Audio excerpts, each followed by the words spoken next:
Last topic, lattice energies. This is actually a combination of stuff from year 12 and year 13, but it seemed a real shame not to bring it in here because it's a wonderful illustration of Hess's law and other issues associated with delta H. If you're only in year 12, you won't necessarily have seen electron affinity yet. Don't stress too much about it. We will introduce it as need be, and you don't have to understand the concept behind it. You just have to understand the broad definition of it. So hopefully you'll enjoy this. Anyway, lattice energy of an ionic compound described in the movie. It is where you take the ions as gases and you bring them together to make the solid ionic compound. Because it is comprised of two exothermic processes, it is even more exothermic. Bringing the ions together where you're making an ionic bond, making bonds is exothermic, and then you're going from the gas to the solid. Anytime you go down a phase from gas to liquid, liquid to solid, gas to solid, that is always an exothermic process, because of course the reverse is endothermic. To turn a solid into a gas, you have to put heat in, that's endothermic. So going from a gas to a solid, you obviously get heat out, it's exothermic. Two factors that contribute to lattice energy. The most intuitive and the most significant, or the more significant, is the idea of charge. 1 plus are just going to hold on to 1 minus quite nicely. 2 plus will hold on to 2 minus even more nicely. Thus, as the charge on the ion goes up, the lattice energy goes up. If we look at our ionic compounds here and we assign charges, we see we got 1 plus 1 minus, 1 plus 1 minus, 2 plus 1 minus, that will be bigger, and then 2 plus 2 minus. Those will be even more significant. So the highest lattice energy has to be one of the 2 plus 2 minus pairs. The other factor is size. As the size of the ion goes down, the lattice energy increases, and that's the charge density. If you've got two 2 plus cations, well then they've both got charges of 2 plus, but the smaller one seems even more positive because that 2 plus is spread out over a smaller surface area. As we look at the periodic table here, barium and calcium. Calcium is smaller than barium, so that will make calcium better in terms of lattice energy. Looking at the other side, we got oxygen and sulfur. Oxygen is smaller, so oxygen will be better in terms of lattice energy. So thus the calcium oxide is going to be better than the barium sulfide.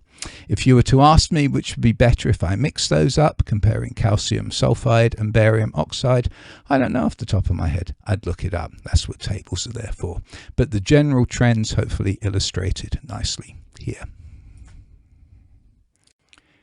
Now a question illustrating why I put lattice energies in with the thermochemistry, because a lattice energy problem, a Born-Haber cycle, is just a big Hess's law problem.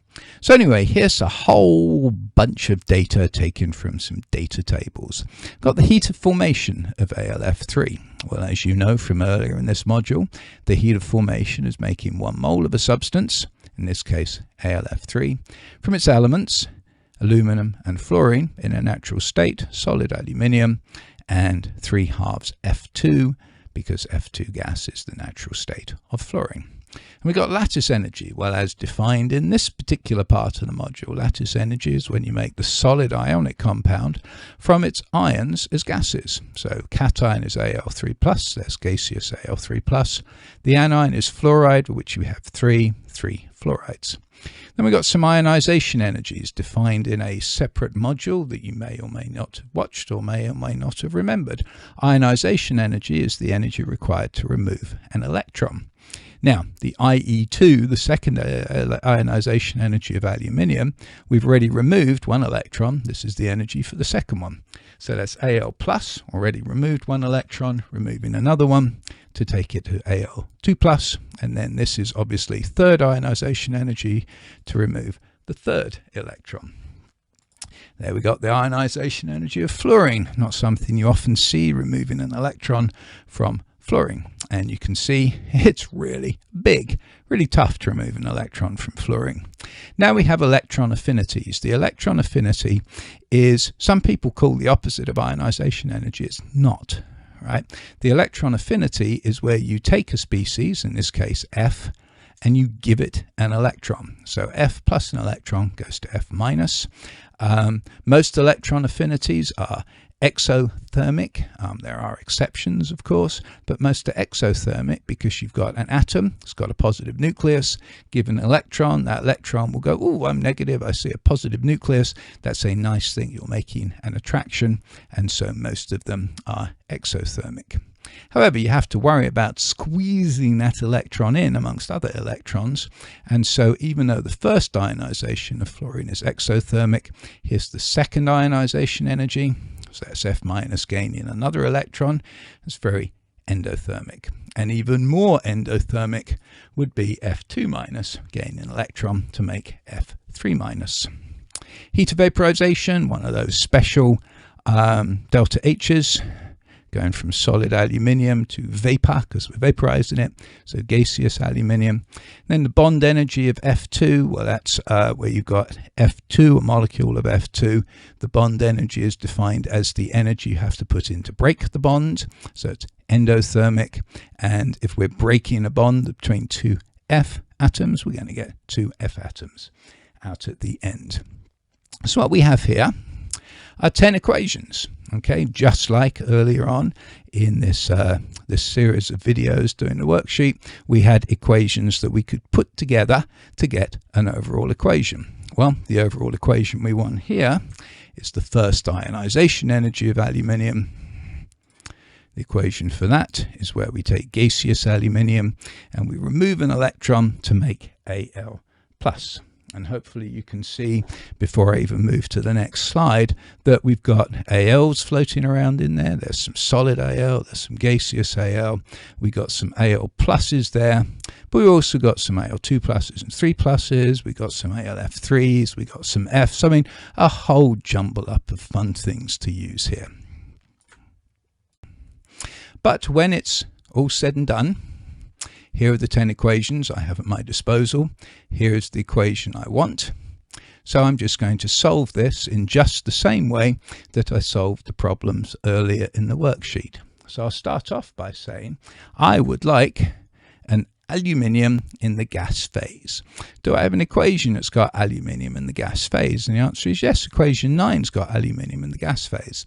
I want mine on the left, equation 9's got it on the right, so I will take equation 9 and flip it. And now I've got my gaseous aluminium. But I've made an aluminium solid on the right. I don't want an aluminium solid anywhere in there. How do I get rid of aluminium solid? On the right, I put in aluminium solid on the left. Do I have an equation I haven't used that has aluminium solid? And the answer is yes, equation 1 has got aluminium solid on the left, just where I want it. So now my aluminium solids would cancel out with themselves. Okay, but now I've introduced some other stuff I don't want. 3/2 F2, or fractions, let's leave fractions for later, but I've introduced an AlF3 solid on the right, don't want it. How do I get rid of AlF3 solid on the right? I put in an equation that has AlF3 solid on the left. The only other equation I've got that I haven't used that has AlF3 solid is equation 2. That's got it on the right, don't want it on the right, I want it on the left, so I'll take equation 2 and flip it. And now my AlF3 solids can cancel out. Now I've introduced an Al3 plus on the right and 3F minus on the right. Let's get rid of the easy one first, Al3 plus on the right. I want Al3 plus on the left. Equation 4 will give me that as long as I flip it. So now my Al3 plus cancels, but I brought in an Al2 plus on the right. How do I get rid of an Al2 plus on the right? I put in Al2 plus on the left, and equation 3 gives me that. Now notice, this is very nice, isn't it? I've got rid of my Al2 plus, but I've also brought in an Al plus on the right. That's something I want. Okay, so let's make that important. So I've got my Al gas on the left, I've got my Al plus gas on the right. I still want some electrons. Well, there's some electrons, but they're not on the right side. I don't want my 3/2 F2 anymore. I don't want my 3F minus anymore. So how can I cancel that out? And you can do this in several ways. For some funky reason, I'm not sure why I did this, but I decided let's get rid of that 3/2 F2 first. Well, I've got 3/2 F2 on the left. I'd like 3/2 F2 on the right. How do I get that? Well, I take equation 10. I multiply it by 3/2, so that gives me 3/2 F2, but that's on the left. I don't want it on the left, I want it on the right, so then I would flip it. So that gives me 3F goes to 3/2 F2, and my 3/2 F2 cancel. So now I'm left with 3F minus on the right, which I don't want, so I'd like 3F minus on the left. I've got 3F on the left, but I want those on the right.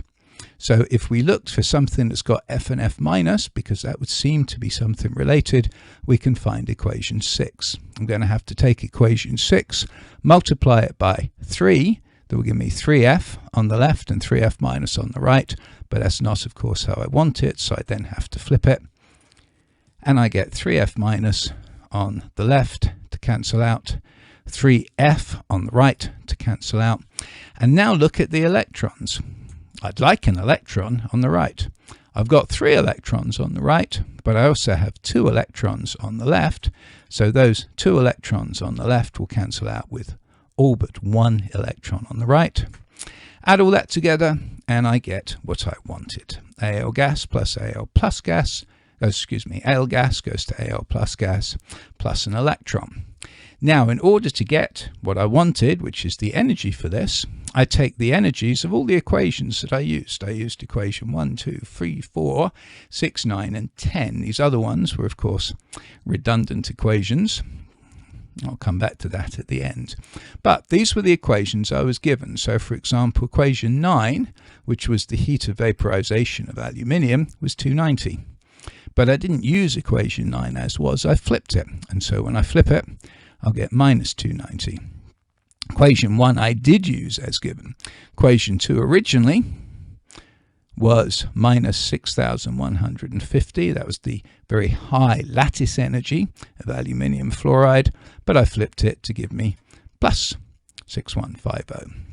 Equation 4 I flipped, minus 2700. Equation 3 I flipped, 1820. Equation 10 I multiplied by 3/2 to get 240, but then I flipped it to give me minus 240. Equation 6, which was minus 330, I multiplied by 3 to get minus 990, but then I flipped it to give me plus 990. And now when I add up all of those numbers, I get 580 kilojoules per mole. Now let's dwell on that a minute. First of all, does that make sense? And the answer is yes, that absolutely makes sense, because this is an ionization energy, which are always endothermic. It's the first ionization energy of aluminium, so that's pulling 1 electron away from an aluminium atom. Well, that should be smaller than the second ionization energy.